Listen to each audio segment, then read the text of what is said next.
Starting a new book starts with an idea. That for me to explore, I need to write. So I'm what's known as a panster. I write by the seat of my pants. I don't know what's going to happen next. I don't plot, I don't plan, I don't think anything about the ending. I just write my way towards it from that first spark of an idea. And that idea could be a random thought that comes out of nowhere and that interests me, and I just begin writing from that point forward. It doesn't always work, of course. Sometimes I have to backtrack, or at times I've written 3 or 4 chapters and then have to throw them away and start all over again. But it starts from an idea that I have to write to explore. I have learnt so much from my editor, Melanie. She has been wonderful, understanding that I was kicked out of school at age 15. I don't have an English literature degree. What I'd like to think I can do is tell stories, and she has helped me enormously to get better at the craft of how to tell the story. Word tracks, grammar. I've learned so much, and my advice to anyone wanting to write, you need an editor. Every writer of any note will always thank the editor, because we authors can't see the wood for the trees sometimes. Look, if you're thinking of going down the route of writing a book or a story, and you're sort of struggling with mental block, look, you have to be disciplined, and you have to just keep trying and just write, and understanding that whatever you write, you can fix during rewrites. My first drafts are almost unreadable, but by the time I've done 4 or 5 rewrites, then it's approaching something. So for anyone out there that struggles with the writing, just keep doing it. Just keep on writing. Well, the challenge for me is finding the time to write. I don't lack inspiration. I have a folder full of ideas which I've yet to get to. When I find time to write, it's an outpouring. It's almost as if these stories come through me, not from me, if that makes sense. The words pour out at times when I find the time to write them. All I can say is that writing a first draft is the fun part. It's wonderful to tell a story, and there is no greater feeling in the world than typing the end. But that's when the hard work starts. As an author, you've written something, you think it's just the greatest thing since sliced bread, and it's not. It now needs work. You need to leave it alone for at least a month. Don't read it, don't think about it, and then read it with fresh eyes. And be critical, be super critical. Read it as if you are not the writer, but as if you are the reader. And you will find fault with it, and you will find better ways to explain things that you've missed, things that need greater clarification, characters that need fleshing out. There will be a lot wrong with the first draft. But don't give up. It's worth it in the end. For me, as an author, the greatest challenge, the hardest thing to get right, and the most important thing to get right is to get the characters right.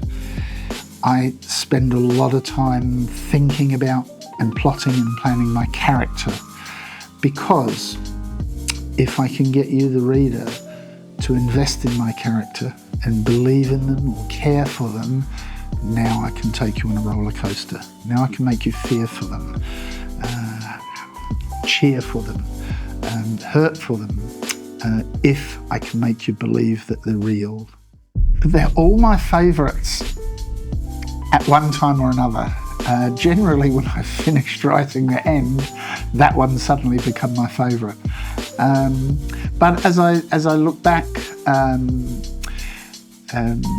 Glimpse of Beautiful Deaths means a lot to me, because it was something very different for me to write about a serial killer who doesn't actually kill people, he causes them to die. It was a unique story. that I'm very, very happy the way that I portrayed both the killer and the hunt to capture him. I like Glimpse, The Beautiful Deaths. I think it tells a lovely story with surprisingly little violence or bloodshed, but there is tension and there is suspense, and I like it. It's a good story. I was inspired to write Forever Night from one line in a song by Leonard Cohen. The line in the song was, "I live among you well disguised," and that thought played on me for a long, long time. What did he mean? Who would live among us well disguised? And it morphed into a poem, which became a short story, which became a book. And when it was written, and my daughter helped edit for me, and I sent it out in the world, and the first 5 publishers I submitted it to, one of them picked it up, and that began this journey. Rushing. A new writer will write something and think it's wonderful, and in its own way it is, because it came from that person's imagination. The problem is that someone reading it doesn't have the same imagination. They don't know what was in the author's mind when he wrote that story. So the author needs to really take his time in rewrites and read it as if they were the reader, not the writer, making sure that things that you know as an author, you're portrayed in the story. And it's very easy to make errors and just think the reader will get that. They won't if you don't explain them. And the best piece of advice, I think, for a writer is, which is as old as writing itself, is the expression, show, don't tell. You show the reader, don't tell them. You cannot tell a story, you have to show it. I think for a new author that it is invaluable. There is so much that you can learn from other people. I've read many biographies from authors, and I love reading about their journey as an aid to my own. And if I'm ever able to help mentor or assist a new author, then I'm always willing to try my best to help others. It's a great journey. Writing, telling stories, it's a really, really good thing. And surprisingly, the number of people I come across that all say, I always wanted to write a book. Well, you should. You really, really should. I'd be the first person to acknowledge I don't really understand social media. I don't necessarily like it, but I do see that it's a necessary tool. It almost controls the world's narrative these days. And so if you want to get on, you have to be on it and you have to be active in it. And my biggest challenge is finding the time to be able to do that. I think social media is a very important tool if you know how to use it, and I probably don't. There are 2 questions I'm asked more than any other questions. One is, where do I get my ideas from? And number 2 is, where do I find the time? Working for a living as I do, and then with my wife renovating houses, which we do as a passion, and then finding time to write. My stock answer is this. I think if you have a passion in life, whatever that passion is, you will make time to do it. And if it's not a passion, then you sort of won't find the time, and writing is my passion. I love telling stories. Well, first of all, any author that has a publisher that wants to publish their work, let me tell you, it is so incredibly valuable. It is incredibly hard for new authors to find an agent or a publisher. I really feel sorry for editors that I'm told can get anything up to 20,000 manuscripts thrust upon them a month. They can barely read the first few paragraphs, and if that doesn't grab them, they'll read no further and reject. It's just a sheer weight of numbers. So if you are fortunate enough as an author to get a publisher, understand that it's a business for them, but be very, very grateful of the relationship that someone believes in you and wants to invest in you as a writer. Yes, it's called querying, and any author will tell you writing a query sends shivers of fear down their spine. First of all, you've got to introduce yourself, your credentials, the book in no more than 3 paragraphs, and what you intend to do to help market it for them to even consider you. And if an average book is 100,000 words, to break that down into 3 concise paragraphs, enough to catch someone's attention, is not easy. And there's lots of articles and podcasts and things out there on advice, how to write a query.